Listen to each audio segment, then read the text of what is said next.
Безопасность вашего автомобиля складывается из множества мелких составляющих. Одна из них – настройка зеркал заднего вида. Многие скажут, все просто. Сел за руль, подвигал зеркало немного, и можно ехать. Если будете именно так относиться к этому важному моменту, можете ограничить себя во многих вещах. Хороший обзор задней полусферы вашего автомобиля убережет вас от возможных неприятностей, ведь именно мертвая зона – одна из распространенных причин ДТП. Для того, чтобы правильно отрегулировать боковые зеркала, сядьте за руль и наклоните голову к левому плечу.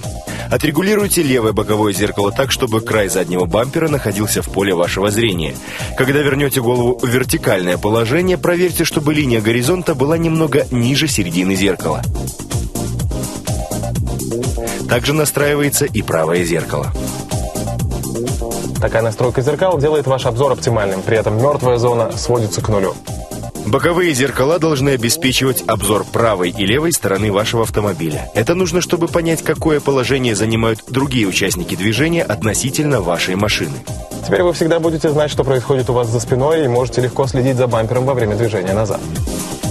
Настроить центральное зеркало заднего вида еще проще. Садитесь ровно, как обычно сидите, когда ведете машину.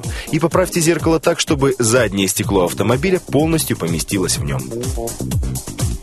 Еще один способ увеличить обзорность задней части автомобиля – параболическое зеркало. Оно крепится поверх штатного и значительно расширяет границы обзора. За счет кривизны параболическое зеркало искажает расстояние до объектов, поэтому к нему придется сначала привыкнуть. И еще один важный момент. Настраивайте зеркала вашего автомобиля только когда он стоит на месте. Даже если во время движения зеркала сильно сдвинулись, сначала остановите ваш автомобиль. И берегите себя на дорогах.